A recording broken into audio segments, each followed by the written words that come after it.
Good morning, and a good Rosh Chodesh Sivan.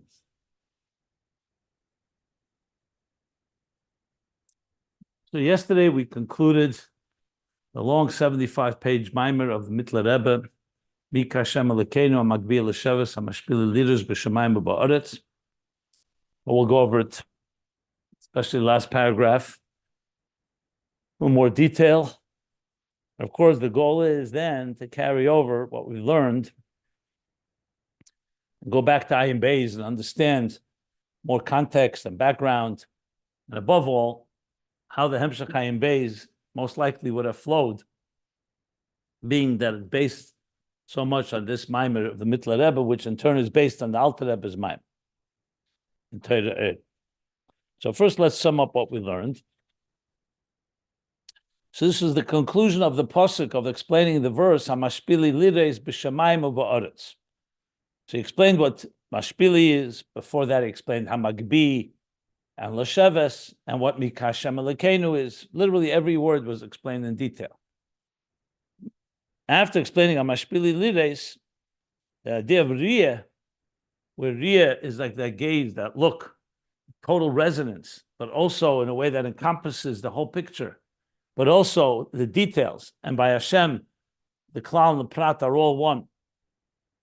Like he said, the Riyah of Chochmah, both in the, we learned yesterday, that everything in Riyah of Chochmah, in the Riyah of the Torah, B'shnei and B'shova, Mashpi and Makabel, which is Torah Shebiksav and Torah Shebal Peh.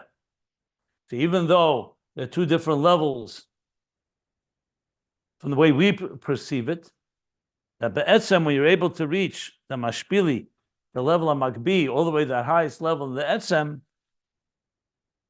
it transcends the differences, because it's coming from Atzmus Seder and Sof Shemashpia Makabel Klal Prat Shavin Sham Mamish.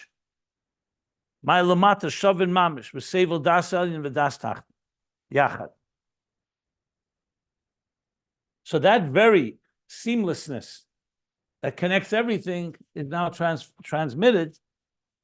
Mashpili leader is down below to be the mokir, like he calls it, the mokir of the Hashgacha, Klolos, V'Aprotis, and Ishtalshus Elemis, all coming from Tera, the Meir Matzmusei, which unites Shemayim V'Oretz leaders, B'Shamayim V'Oretz, Mashpili leaders, B'Shamayim V'Oretz, B'Shova Mamish, B'Shova Bli Hefresh Klal. Because the Mashpili comes from the same level of Magbi. Hakol Echad L'Gabe Mahuz V'Asmus is Baruch Mamish. Top of page 434. And then he brings a raya from it from Matan Torah. And Matan Torah was exactly that. Was a raya Matan Torah Sheyorad Hashem al Hasinai Ba'oretz He'ira. He went from Shamayim into Oretz to a point where an equalized heaven and earth. That's what Matan Torah did. That the Torah was given in Hashemayim, but then it came down Leba Shamayim to earth, because they're all one Shmiya V'Riyah. I'm sorry, Shamayim V'Oretz. And the same thing with Shmiya and Riyah, he says. That's why Riyah and Shmiya, these two faculties, that generally are seen as two separate senses, Chochmah and Bina. Nevertheless, by Matan Torah, they joined and they became interchangeable. That they saw the sounds and they heard the sights.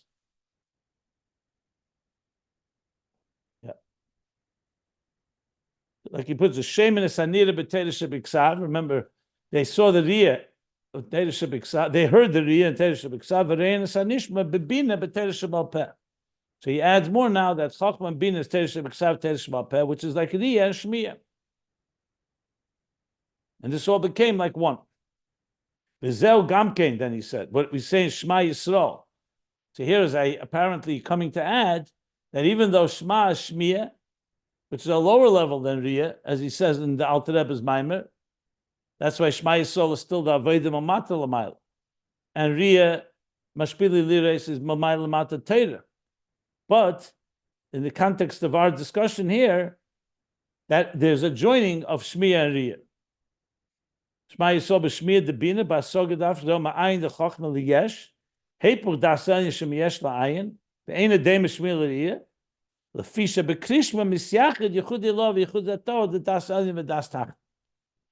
So even though he doesn't spell it out mamish explicitly, but from the last lines, clearly he's saying that though there are two levels, but there's something in Krishna that joins both of them together, the yichud of yichud Eloh, yichud tato, das alin and das tach.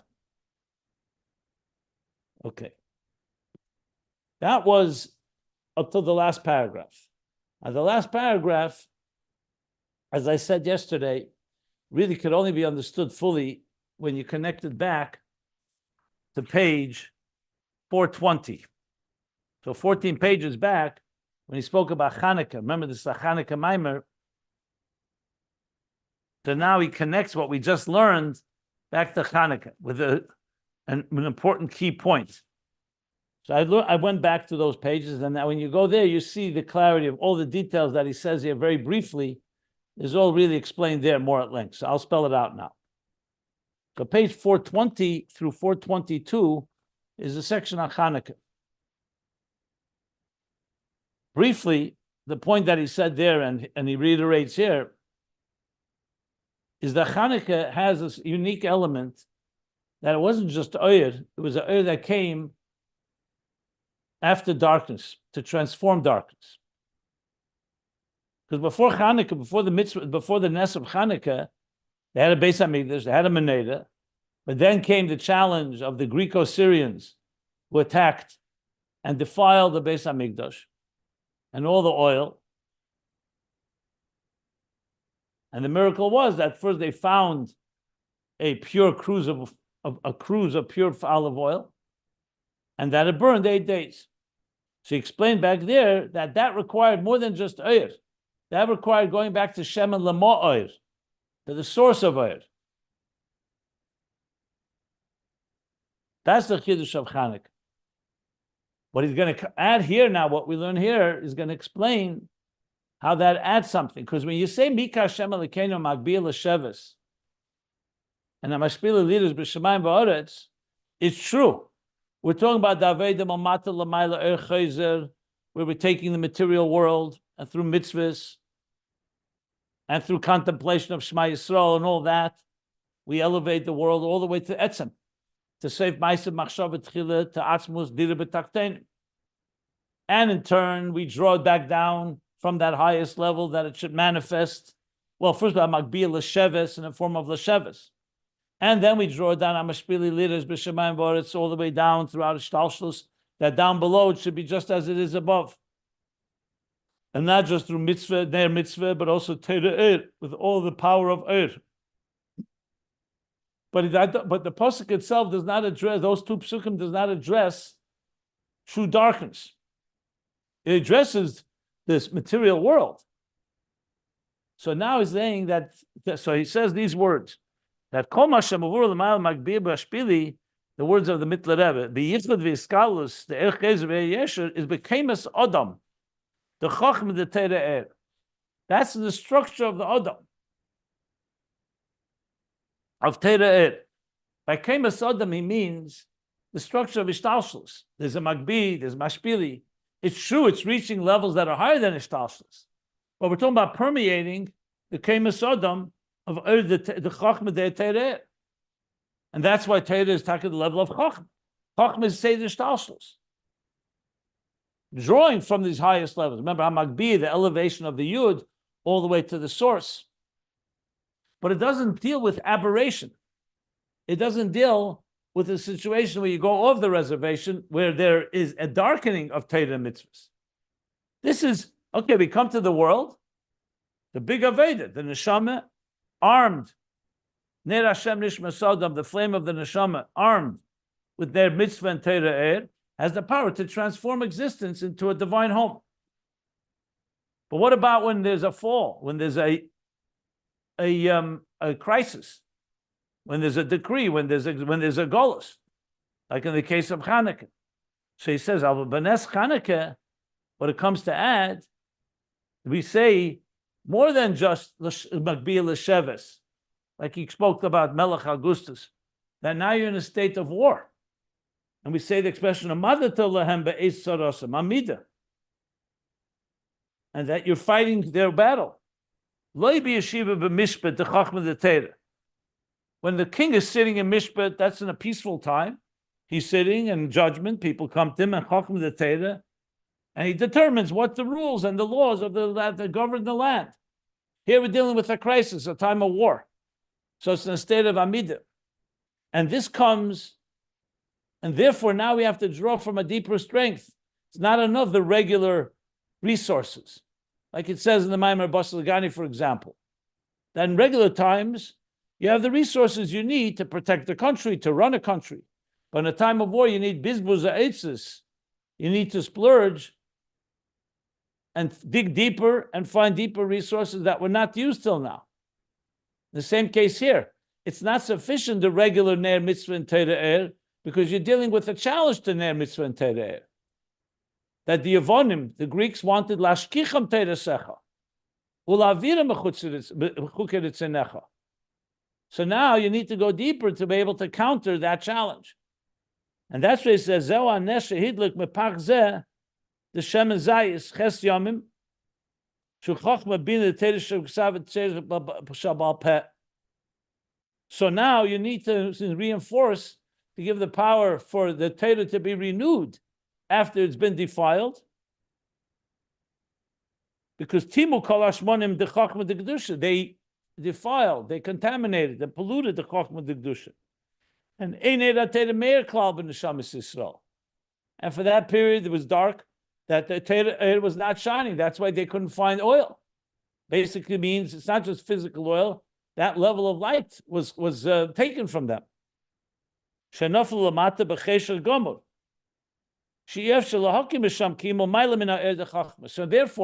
the Eir is now concealed. So you need something to draw from deeper than Eir of Chachma Vishtalshalos. Like he said, from Kemas Adam. And therefore, that's what Chanukah comes to add. That's going from, like he says, from Keser.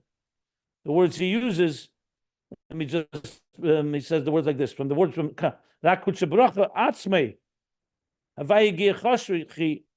that this is coming from a higher place than just Chachmah. This is coming from the level of Keser. Just want to see the exact language here.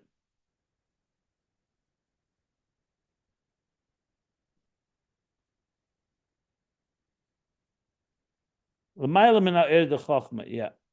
So back on the page 420, he explained that's from the level of Keser, from Maor, the source of light, not just light. Now, as far as a few points I said I would explain, back there he explains why is it 8 days.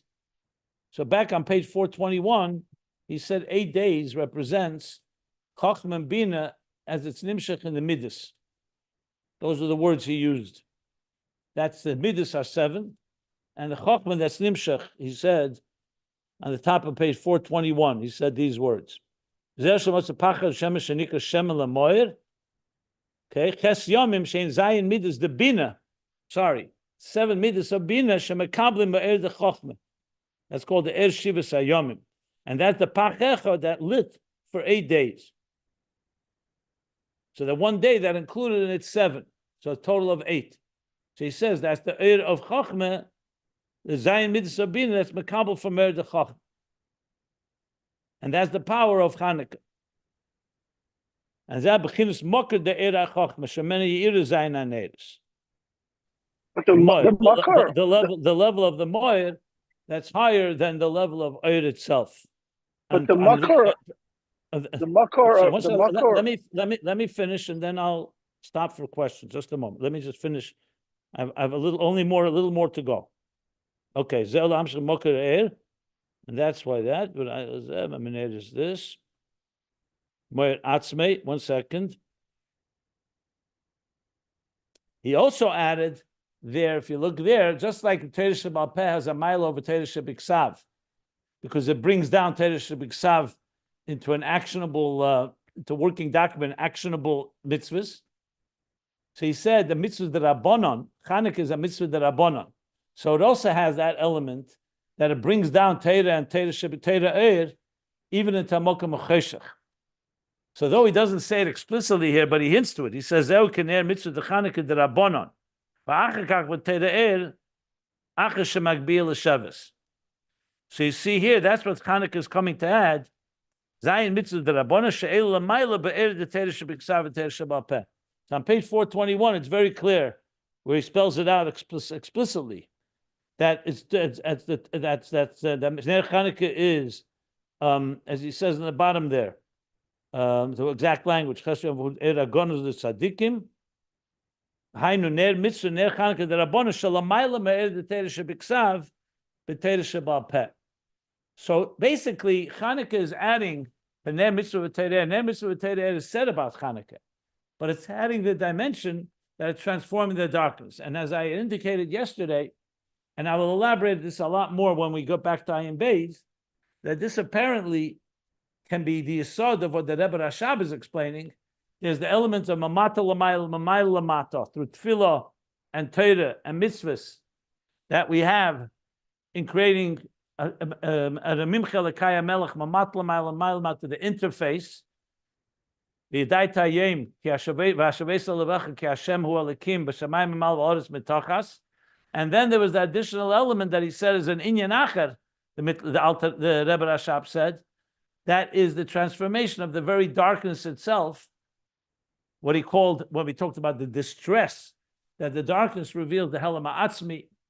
So it could be that what the Rebbe Rashab elaborates, maybe based on this piece here, what Chanukah comes to add, not just that we're bringing Havaya Hu Alikim, like he said, that Alikim also reveals Havaya, but actually the Gili of the Shadish of Alikim all the way in the Helam Ha'atzmi, all the way in the highest levels.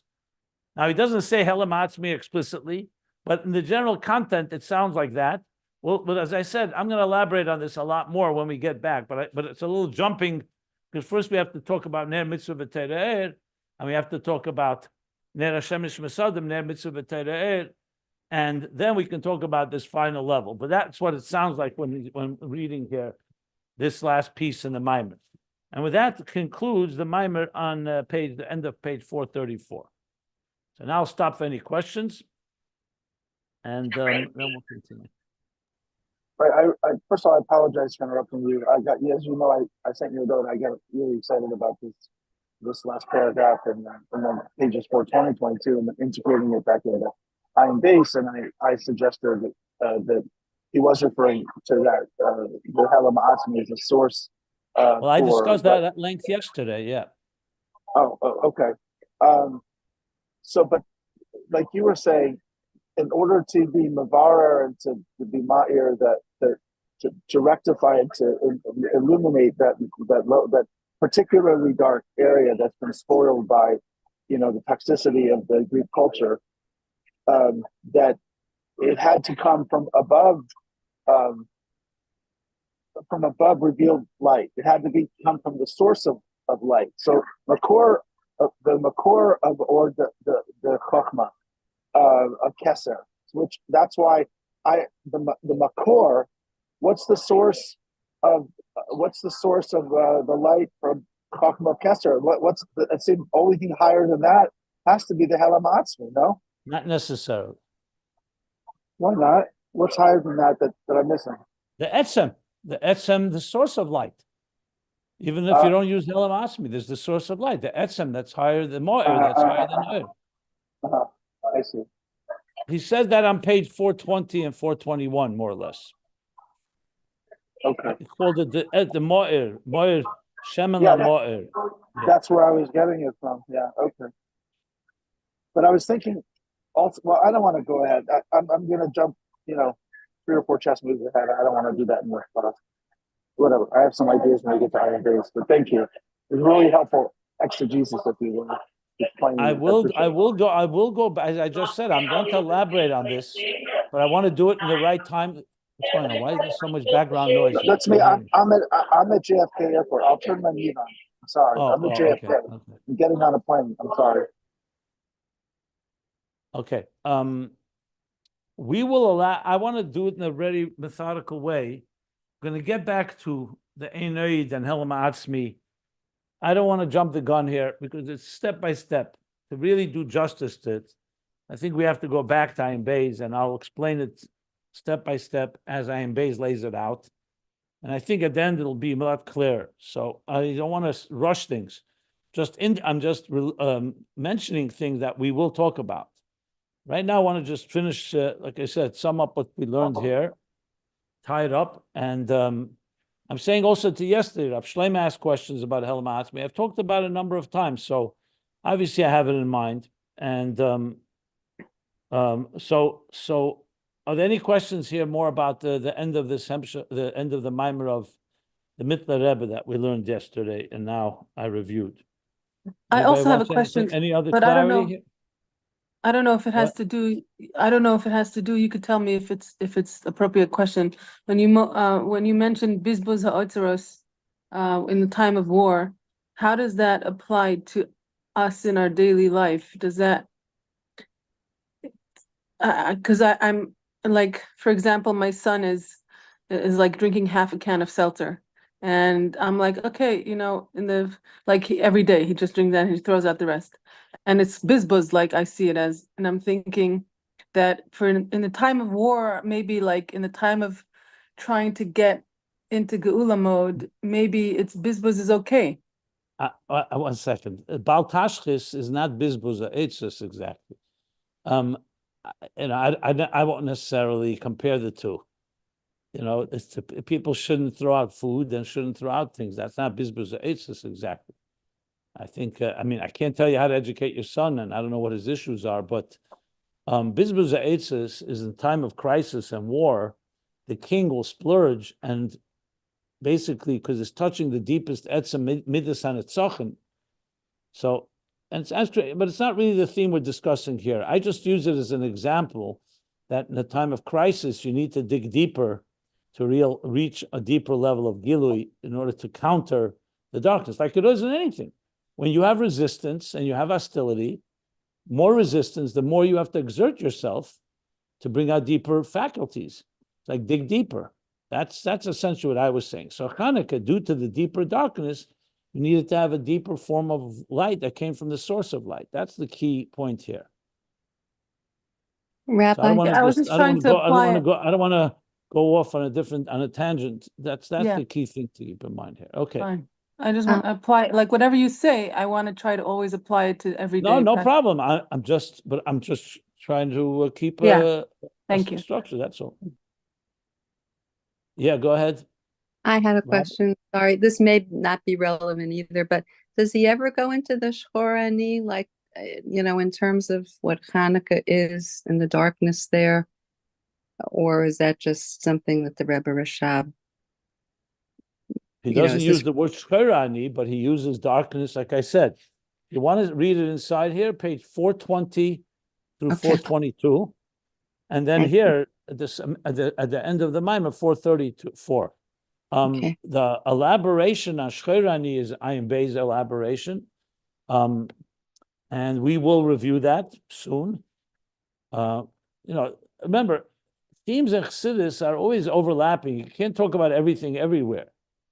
I learned, as we learned the Mittler Rebbe's Maimon, we learned the many different themes.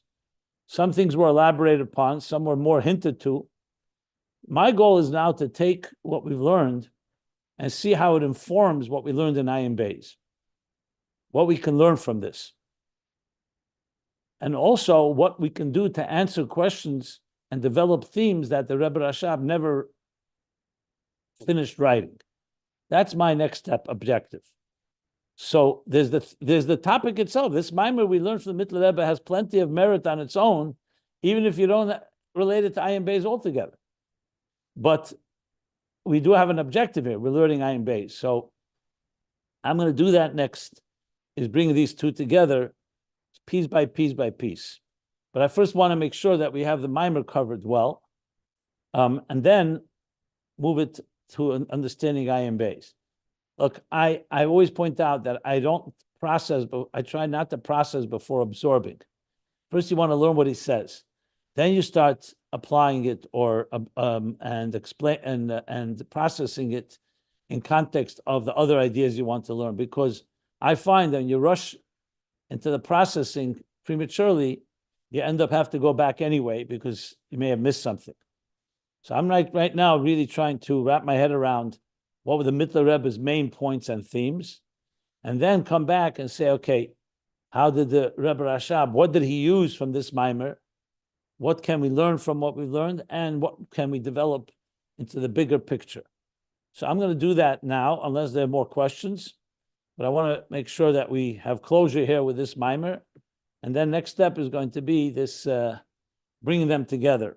The mimer of Mittler Rebbe, the Alter Rebbe's mimer, and the Rebbe Rashab mimer. I think it's quite fascinating because you don't always get a glimpse into the internal processing of the Rabbeim.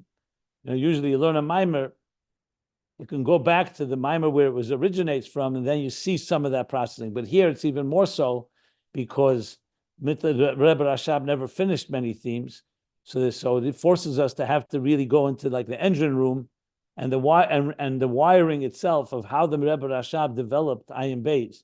So I think there are parts that are quite fascinating of how the Rebbe Rashab developed this last piece of Ayin Beis based on these Maimorim. And even though he clearly refers to the Maimer of Hamagbihi and Hamashpili on page 1352, but the extent is only to see that how much he used it and how he explains it is only possible to do after what we've done. So I have a lot to say on this, of course, and I will say it. I just want to tell you where we're headed here. But again, if there's any more things to clarify, I have all the patience in the world, so please do so. And then we'll go back to the Ayin Beis convergence. Just one quick question, just to clarify. And I know you're now going to probably regret having used the mashal of the Mitzvos Otros, and I know that's not specifically referenced here, but coming from the source of that concept, at least the most prominent source, from Basir Lagani, can you please? I'm sorry, I don't remember if the Rebbeim talk about accessing the Helam Ha'atzmi as the king going into his deepest treasures to help us defeat the darkness. I forget my Basir Lagani. Can you just answer that? Yeah. And again, I'm sorry for jumping ahead. Yeah. The Maila Maila Aden Ketz, which is the Bizbuz Eitris, comes from the Maila Maila Aden Ketz, is Helam Acher Helam, all the way into the Helam Ha'atzmi. Okay, thank you. That's what I thought, but this sort of confirms our theory that we're not talking about right now. Yeah.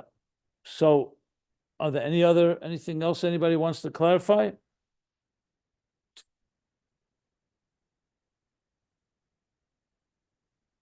Okay.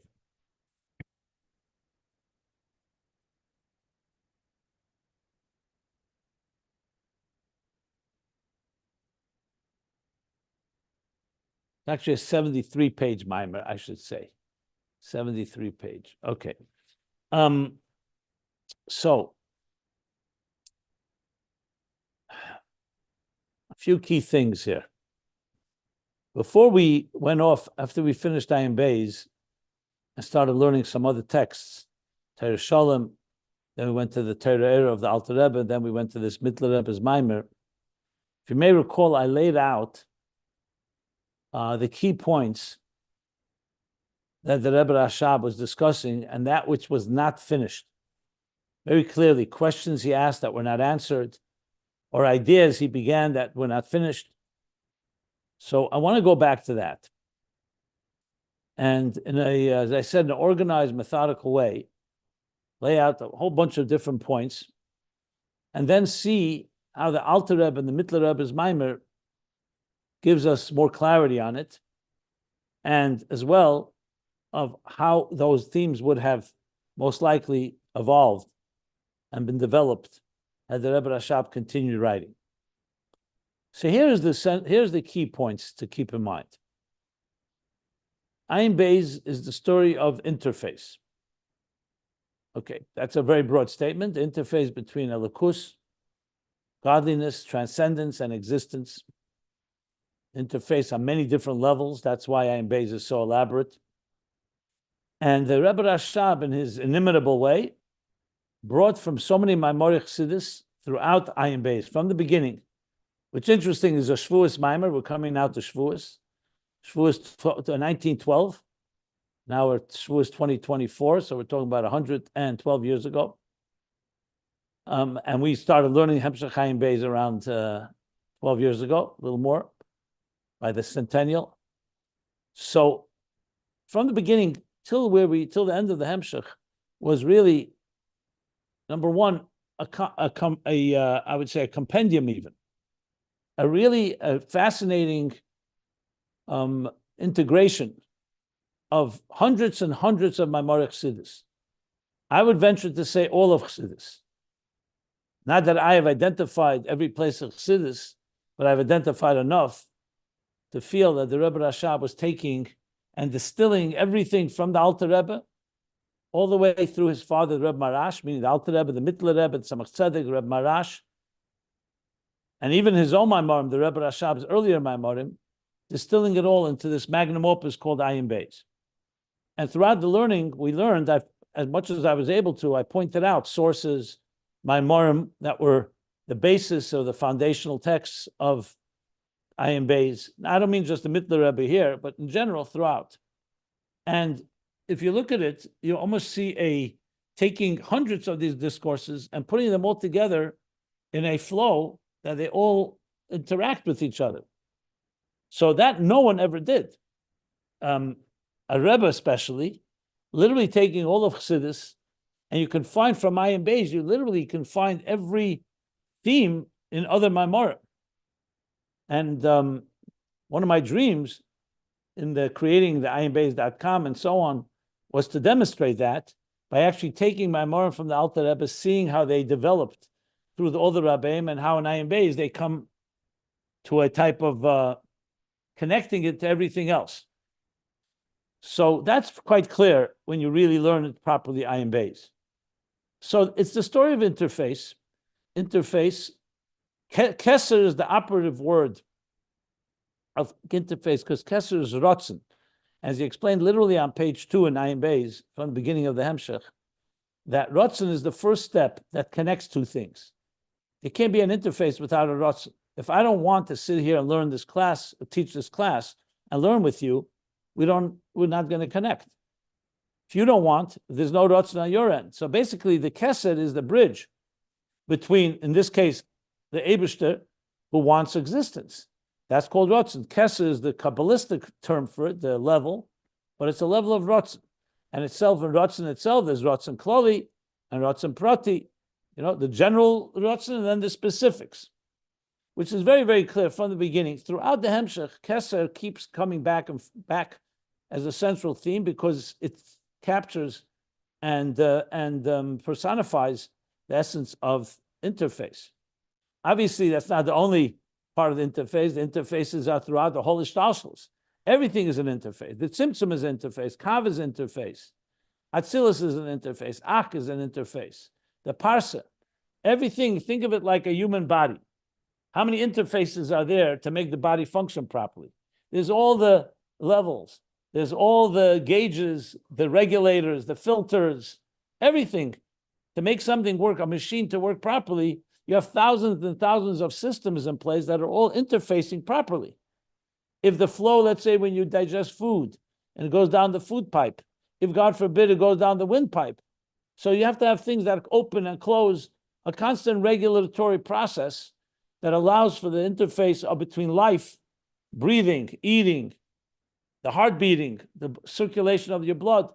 Everything is a whole system of flow and ebb and flow, as they say, in order to control. The same thing in the Ishtalshalos.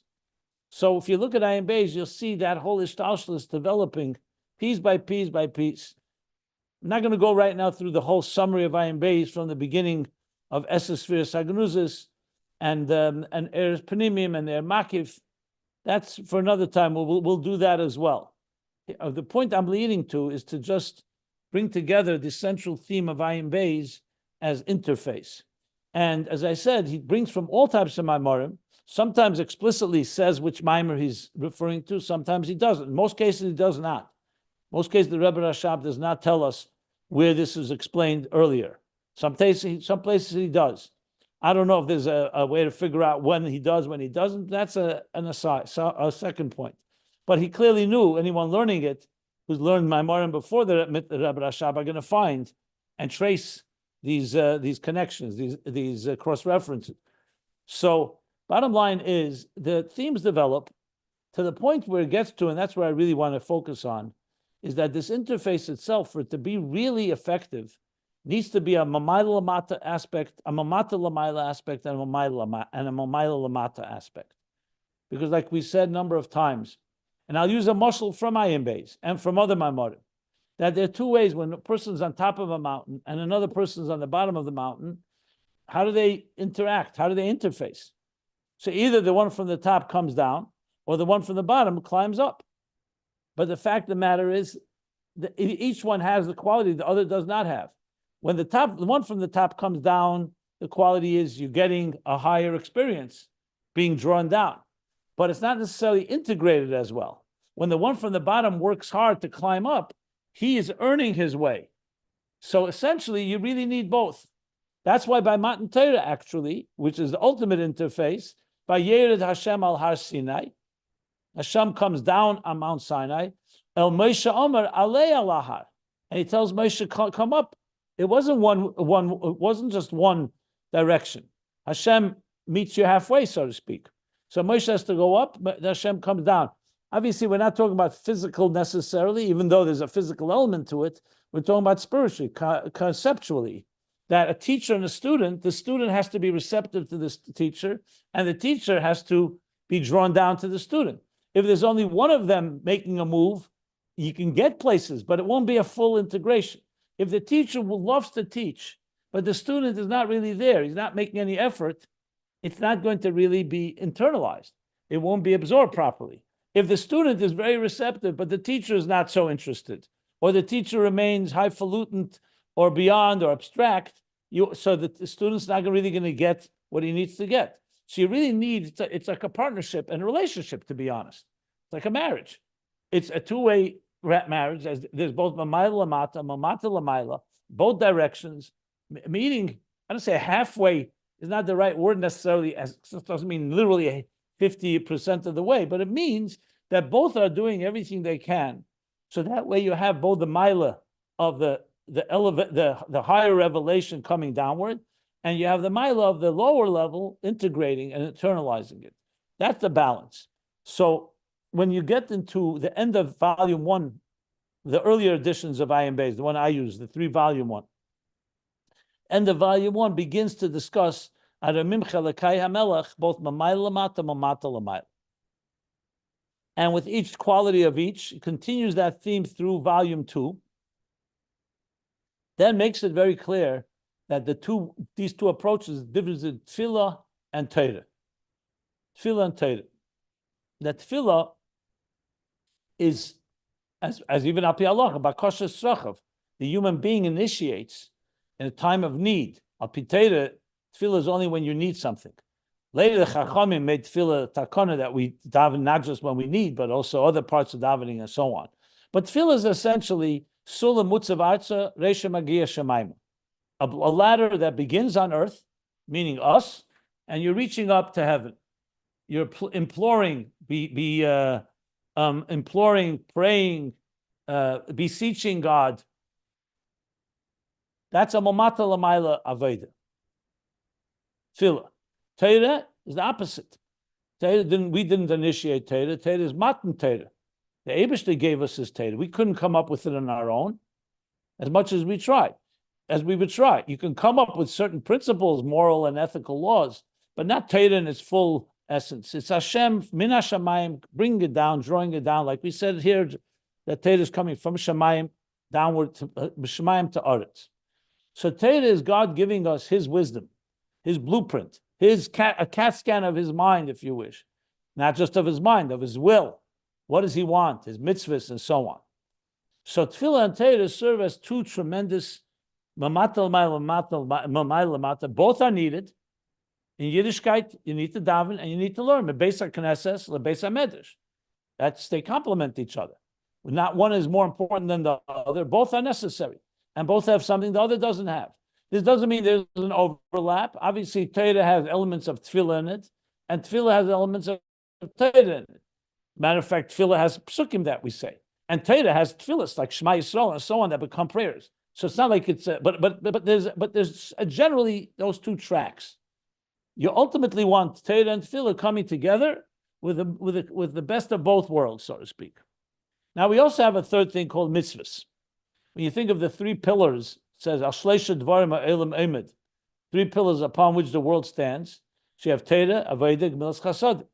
So Torah is Mamayla Lamata, Avodah Satfila, Avodah Sakarbonis is Mamata Lamayla, and Gemilas Chasadim generally refers to Tzedakah, but in general, all mitzvahs. Like we said, Tzedakah is the name for all mitzvahs. So where mitzvahs go into this picture? So interestingly, in the main central themes of Ayin Beis in volume 1 and 2, he doesn't really address it directly. He addresses it indirectly.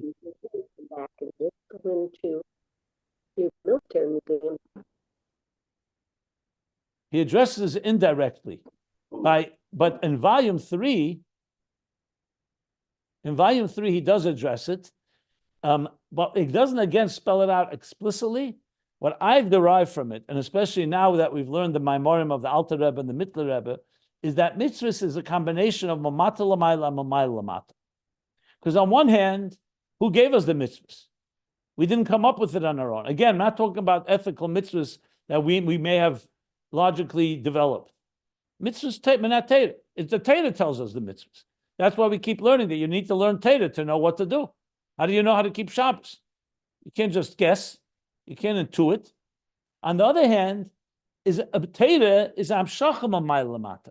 God is being mamshich his Torah to us. Mitzvah, at the end of the day, in most cases, mitzvahs maisis, you need to take tzemer, you need to take something from the physical world, wool, and turn it into tzitzis. Cloth, parchment, tefillin, mezuzah, sefer Torah. Like he's elaborated at length. So a mitzvah, it clearly is a combination of both. It's a mamayla lamata, meaning that it's mitzvah. The Eibishter commands us to do it. So asher kedeshanu b'mitzvesa v'tzivanu. That's the Eibishter's mamayla lamata. But the actual performance of the mitzvah is a mamata lamayla process and experience. So I wish he would have literally spelled it out. It would have been very nice to hear. But I feel comfortable enough and responsible and take responsibility to say that it is the combination of mamata lamayla and mayla in our context. And that really comes to explain, when the Alter Rebbe explains, first Shema, the neshama on its own contemplates on Shema and Achdus and trains and educates the animal soul and brings V'aftas Hashem Elokecha. And then he says, and mitzvahs have a special zgula to elevate the world and the animal soul, that's the flow. And then from mitzvah and Ner mitzvah, he goes to Torah. So if you put it into that context, you'd have like this. Ner Hashem Nishma Sodom is the neshama that comes down below. The neshama is, of course, the agent of all of this. Torah, Tefillah, Torah, Aveda, Milas Chasadim is the tools we use. But who's doing it all? A neshama. Take away a neshama, these three pillars, or these three tracks that I just said they're just instruments. I mean, divine instruments, obviously. But the neshama comes down below. The neshama uses tefillah as much as it can on its own to affect the animal soul. Then mitzvah is the next thing, next level, ner mitzvah, and Torah. So you have mamata lamayla, mamayla with mitzvahs, and the ultimate mamayla lamata Torah. And each one has something the other does not have. The mamata lamayla has, as we've been learning at length, the real kavana pnimis and atzmis. Because that's what the Eibishter wants. He wants a dir b'taktein. At the end of the day, he wants a neshama to come down below and do it from the bottom up. That's clear.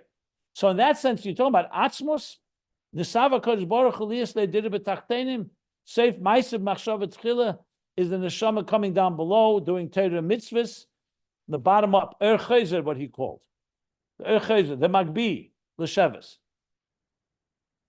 On the other hand, Torah, the other extreme, gives you the most revealing and conscious divine experience. Because when you go mamata lamayla, yes, it's integrated, it's internalized, it's fulfilling the kavana, but giluyim doesn't have like the giluy of Torah. Torah is Torah. And an that's mamish from the highest levels down to the lowest levels. So to say, for example, just for argument's sake, that we would do our avodah, mamata lamayla, but we never received the Torah, God forbid. There's no Matan Torah. How far would we get? The Ovis were able to reach what Chassidus calls Sherish HaNivroim. Sherish HaNivroim means they can only reach as much as a human being, like I said before, climbing a mountain from the bottom up. You only can reach that far. As a matter of fact, in Ayin Beis in Volume 2, he discussed at length, well, relatively at length, the limitations of climbing from the bottom up. You may remember in Torah Shalom that we learned at the end of Ayin Beis, he also brought that mashal of the Har, climbing from the bottom up, because you have to exert yourself, and it's only for your koiches. Matan Torah introduces a whole new thing. God says, I'm going to reveal to you something that you'll never reach on your own. I'm doing it after 26 generations of your avodah. I'm doing it after you made yourself a keli. The student has made himself a keli. But now I'm giving you the level, like we say, after 49 days counting the Omer, number 50 is not counted by us. That's Amshacham Amay Lamata. That can only come after you have 49. So Matan Torah is definitely a Ur Chodesh, as he called it. An Ur Chodesh, a completely new revelation, as he explains, especially in Volume 1, the second half of Volume 1, he talks much about the Chiddush of Matan Torah over the Ovis, the Chiddush of Mamay Lamata over Mamata. But you have to get to it through Mamata Lamayla. You have to do, like the student that demonstrates receptivity and bittul, and is a clay rekon, empties himself, then he's a keli for the greatest hamshachas. So Torah has that mila of tremendous gili. That explains why God didn't just create a yesh, tachtenim. The yesh aniver connects to yesh amiti. What do you need Ein Sof for? What do you need Seder Shtalshlus for that matter? What do you need Atzilus for? Atzmus and existence. But it would never be in a way that we could relate to it, in a way that we can reveal it, we can access it. It would be like almost a miracle that Atzmus is giving us power to do Aveda, but it's like a student learning without a teacher. So it's very much, every Kola Eid Gdeshim Heim, as Koirach said, everybody's holy, everybody's connected to Atzmus, but you don't have no direction how to get there. That's why you need Torah. Or to use the example I'm talking about later about Riyah, you cannot see in the dark. You need an outside light to give you light. So Torah plays that role of a tremendous gili, and not just gili, but a gili from the highest of levels. And mitzvahs is an in-between. Mitzvahs, on one hand, like he said in Torah, the Alter Rebbe, that the Ikar Yosedosan of Torah is through mitzvahs. How does Torah manifest itself? How does it express itself? Is when you do the mitzvahs of the Torah. And the mitzvahs do manifest in the physical world. So they have a mamata l'mayla and they have a mamayla lamata. So this is an overview in general of these three components: tefillah, Torah, and mitzvahs, or tefillah, mitzvahs, Torah, if you wish. So now, if you go back to Ayin Beis, and I don't remember the page, but somewhere in the earlier part of Volume 2, 400 and probably 450, 500, page 500, something like that, he's when he starts speaking about the Magid, starts talking about the Mamat L'mayla, Mamayla Lamata. So first he talks for almost 550 pages on Mamat L'mayla. It's until the middle of Volume 3, namely page 1350 that I keep referring to, is where he goes back to Teda Mamayla Lamata. So that's the structure of Ayin Beis. Now, all this we learned even before we even learned the Mittler Rebbe's Maimer and the Alter Rebbe's Maimer. I wasn't even aware, frankly, of these Maimorim in context of Ayin Beis at the time. I mean, I knew they existed, but I didn't make the connection. Once that Rebbe Rashab starts talking about Mamayla Lamata of Torah, and he introduces Ner Mitzvah Terer and Ner Hashem Nishma Sodom and other and Riyah and so on, you start seeing how these Maimorim that we've just finished learning, Mittler Rebbe's Maimer, and before that the Alter Rebbe's Maimer, all feed into this central theme of Ayin Beis. So an interesting, fascinating way when when learning these Maimorim, say to myself, that Rebbe Rashab, even when he was writing Ayin Beis, before he got to page 1350, where he first refers to these Maimorim, he was already developing the idea of Mamat L'mayla, Mamayla Lamata long before. So I'm thinking to myself, how much of these Maimorim of the Alter Rebbe and the Mittler Rebbe informed Ayin Beis earlier? Now remember, there's other Maimorim that talk plenty about Mamat L'mayla, Mamayla Lamata. It's not the only place is Mika Hashem Elokeinu. That's one. There are other places that it's discussed far, far more at length. But nevertheless, since this is the conclusion of Ayin Beis, it's very clear that this Maimer, Mika Hashem Elokeinu, is critical, not just to these themes, but to the central theme of Ayin Beis of interface altogether. So that's the first thing I wanted to just lay out, because we can't go into I don't want to go into the details, but first laying out the bigger picture here. And furthermore, I will add, when the Mika Hashem Elokeinu Maimer in Torah which I have learned a number of times in my life, is a very cryptic Maimer, very difficult Maimer. And I'll be honest, until we've done what we've done now, I never fully understood it. Very, very beremez. What is a neshama? What is Torah? What is mitzvah? What is Torah? And Hamagbihi l'sheves and the Hamashpili lides is 5 lines in the first Maimer, and maybe 1 column in the second Maimer, even less. So it's when you read it on its own, it's very difficult to understand. To the point, I remember asking my own mashpim when I was in yeshiva and so on, and everyone stayed away from those Maimonim, stayed away. They learned it, but never really felt it's, there are Maimonim you learn, you feel after you finish, you have a certain clarity. It always left everybody somewhat unclear. Now that doesn't mean because the Maimer is not clear. It means that it's the Alter Rebbe writes very briefly and a lot of central themes. But after you learn the Mittler Rebbe's Maimer and the Rebbe Rashab's Maimer, so besides how much that Maimer helps us understand Ayin Beis, the other way around is also true. Ayin Beis and the Mittler Rebbe's Maimer helps us decipher and reveal the real power of that Maimer Mika Hashem Elokeinu in Torah. I think I've mentioned this a number of times. I just wanted to say it for the record, that you really can understand that Maimer in a completely different way, and also understands how fundamental it is.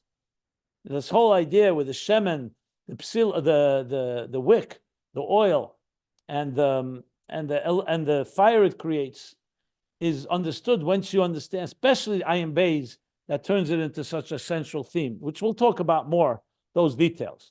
So that's just laying out, number one, the whole overall picture. I want to do next is go into more detail. I don't know if I'm going to do that right now, but next step is going to be, let's now break it down into more specifics. What exactly we learned about Mamata L'mayla, and what we learned about Mamayla Lamata, and what Ayin Beis says. And the next step will be what Ayin Beis says, and what is that left set, what is left unspoken or unwritten, I should say, and what we learned from these Maimonim and how those ideas develop, and then bring it back again to the themes of Ayin Beis, and try to tie it all together, because I still have to go back to the questions and to the themes that Ayin Beis discussed that we have not fully yet spelled out here. I spelled it out earlier, but not recently. I'll just say one more thing. I pointed out a number of times a line that continuously is in the back of my mind, where the Rebbe Rashab says, and this is where the Helam Ha'atzmi comes in. In 1349, I said 1349, yeah. Looking at the page 1349, the Rebbe Rashab said like this: Be'inyan ein oid zeh mitzad etzem hakeli hu inyan b'fnei atzmei. That in the context I just described, we talk about mamat l'mayla tefillah, mamayla lamata Torah, and mitzvahs is a combination of both. What about the whole area, the whole discussion about cheshach, ein oid, where you're dealing with the real distress, what we call hitting rock bottom, the real darkness? That's not just revealing light, but it's revealing the divine power to conceal, Helam Ha'atzmi. So the Rebbe Rashab refers to it an inyan b'fnei atzmei, which to me is very clear that it's not part of the discussion of these three. It's another point, a critical point. But you noticed that it does, that it's, as inyan b'fnei atzmei, it needs to be discussed after we cover those three. We can then say, okay, let's now cover the area of where a person falls, or like a story of before Chanukah, where there's a real gzeira, where there's a real darkness, where now you need to invoke something that's even more than just mamata lamayla, mamayla lamata, or the combination thereof of Torah mitzvahs, because the Torah mitzvahs themselves have been put are in a state of concealment and golus, like we've learned. So there you need to reach into the einoid that we'll talk about, that invokes a whole other level of Koyach Atzmus in this whole process, which frankly is ultimately only possible again in Tachtenim. There's no darkness like the darkness of this world. In Atzilus, you don't reach those levels because Atzilus is a world of Giluyim. So that's one more. I don't like to call it a fourth point because I don't think I would refer to it as fourth, but it's an additional point, and just to create the structure, an organized, a framework here of understanding these ideas. So I hope what I said is helpful, and I hope you see where I'm going with this. And ultimately, I will bring it all together, obviously, into the details that are so critical. But this is an overview in general. I'll stop here. I'm happy to take any questions. And interesting that we're coming literally to Shavuos as we come to these conclusions here, these summations. Sunday, there'll be a class. Monday, there'll be a class. Tuesday, and I'll already give you the schedule later. But let me stop here if anybody wants to clarify anything.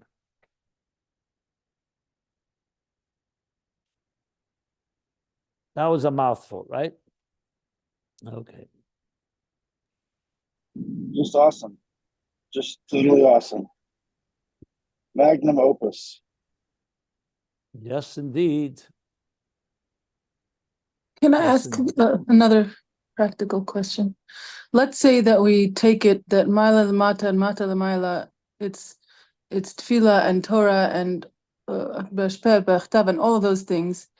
But let's say if we assume that the two Deas Elyon and Das Tachton, is, let's say, in a human being, as applied in the human consciousness, as my higher will and my right now moment will. Like my higher will is to lose weight, and right now I want to eat the cake. So I have a Das Elyon is overall, and then Das Tachton is.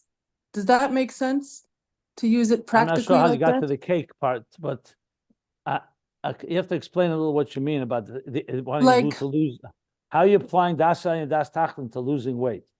Because Das Elyon is my goal in life. My goal in life is to live a Hasidic life, perfect in Avodas Hashem, to bring, Elyonim down here. And that's my Das Elyon. That's like my goal, like my higher milamala lamata. And my lower is, okay, now I have to get up, I have to drink coffee. Do I want this cake or, so like I have a general Das, and then I have a Das Tachton. Does that make sense? I don't know if I would apply Das and Das Tachton the way you are. I hear what you're saying. I don't know. I think it confuses me a little. I think what you're saying is more, what's your overall goal and what are the specific ways of implementing it? Das No, Elyon, because I have two Das, because it could contradict itself. Das, because they could contradict themselves. Anyway, I wouldn't use Das Elyon and Das Tachton, because to me, Das Elyon means a world where only the divine exists and existence doesn't exist. It's all bottle. And you're using Das Elyon more like a bird's eye view picture, right? Right, like in a human consciousness, like applying everything we're learning to so I don't know if I would begin with that application. That's the question I have. I'm not sure. You're assuming that Das Elyon and Das Tachton is the best way to explain your the goal that you described and then implementing it. I don't know if that's the best way to go, to be honest. Doesn't. Okay, then my question doesn't even, okay, fine. Because my question would have been, how do you use that knowledge? Okay, but that assumption, you began, I think we have to first go back to figure out what's the best way to apply Das Elyon and Das Tachton into our lives. Right. And that's what I came up with. And also what you're talking about is also very much personal application. You're not talking about what is discussed in this mimer here. You're just using it as a springboard to discuss how to apply it, right? You're not talking about anything specific that you learned from this mimer. I did learn these concepts from this mimer. Yeah. But no, I understand the word Das and Das Tachton, but what specific thing from the mimer are you applying that you would apply to this losing weight idea? No, it's not losing. It's not just losing weight. It's like wanting shalom and getting angry. Like it's everything that Hamagbihi and Hamashpili, like it's everything that has to do with your higher, more spiritual viewpoint. Anyway, I hear you. I would reserve this conversation more one-on-one, because this sounds to me much more of a personal application, not so much I would use for the whole class. I mean, I'm not, here. I don't have a personal, I don't have a personal situation. I just am trying to bring it into personal, but I understand. Okay, that's fine. Thank you. I think Rab- it deserves its own conversation, question. basically. There's a You have a question in the chat. in the chat. Question in the What's chat. You want to read a question from the chat? If you can read it, I'm in an airplane, but Mr. Oh, I Rosenberg. can't read it because I'm not near a computer. Where I'll read I it. can't. L- Someone wants I to read it. I to can me? read it. I'll read it. Please read it. Thank you. From Howard. Someone Howard said there's some type of background noise. Oh, is that the airport? Okay, go ahead, read it. Yeah. Now somebody's not muted. Okay, now it's better, maybe? Yeah. So the question says, I was trying to understand if tapping into the bizbuz ha'otzros during a time of battle was an avoda lamata to lamaila or lamaila to lamata. On the one hand, we have to tap into the treasure, so it's below to above. On the other hand, Hashem has to open the channel to reveal the special treasures, so it's above to below. But I think it's probably both simultaneously, which is consistent with what you have been teaching when you say we need both Torah and Mitzvos because each has its advantages. I guess it's not, the question is at the beginning. Well, I use that example just to point out that when you have a deeper darkness, you need more light. I wasn't coming to explain Mamat at all there. That was simply explaining Chanukah. So since I'm the one that brought up the Mitzvos Eitzros, not the mimer, I don't think it has anything to do with Lamayla Mata. It's simply what we need to do when there's an enemy, when there's a challenge. We need to dig deeper.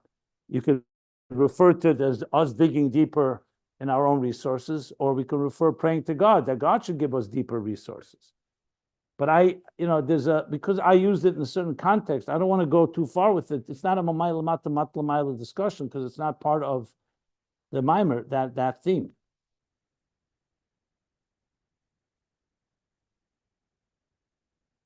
That's all I have to say in that. Are there any other questions?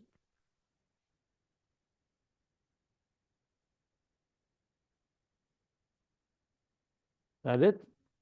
Hello?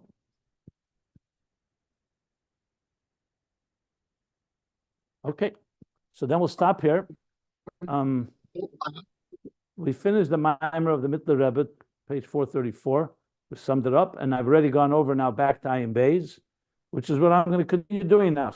Monday, Tuesday won't be a class till after. I'll be back Monday. So from next Tuesday, all the way through Monday, there won't be any classes. I'll post it all on the group. Are you're here on Sunday though, right? Sunday and Monday.